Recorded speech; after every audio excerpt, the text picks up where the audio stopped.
سكر وضغط ما ينفع. يلا بالعافية علاس، بالعافية إن شاء الله. طبعا أنا طلبت للوالدة جوال من أسبوع تقريبا، الجوال مطلي الذهب ومرصع بأجود أنواع الكريستال، فهي ما هي دارية، ترى ما كانت دارية، فتستاهل. والله يوفقنا ويخلي لنا ما عندنا ويخلي لكم ما عندكم إن شاء الله. هو الجوال طبعا أنا طالب من الجوال تقريبا لي 8 أيام، والله يخلي لكم ما عندكم إن شاء الله. أنتم تعرفون مالي في الدنيا هذه إلا أمي، أبوي توفى ما شفته رحمة الله عليه، فالله يطول في عمار أمهاتكم وأبوانكم ويخلي لنا ما عندنا ويخلي لكم ما عندكم إن شاء الله. وهذا الجوال جبت للوالدة هدية، مع أنه يعني عرفها في الآيفونات قليل، لكن بندربها عليه إن شاء الله.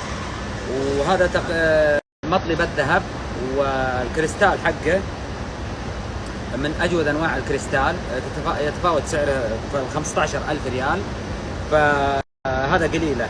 وأنا أتمنى من كل واحد أن يهدي والدته والده دائما يفرحهم ويبسطهم. خلونا وياكم نروح نهديها الوالدة سوا. مشي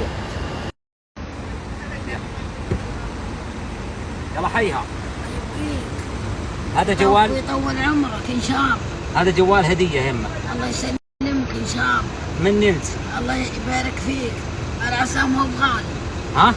لا ما هو بغالي، ما بغالي. كم؟ زوين، سعره زوين. كم ولا؟ ما عليه، ابشر. زين عجبت هو؟ عجبني بس كان غالي ما لا ما عليه، اموره زينه. اهم شيء انك تستاهلين. لو اجيب لك الدنيا هذه وما فيها ما سدت. الله يسلمك ان شاء الله. امين بالعافيه عليك. جوال بتشوف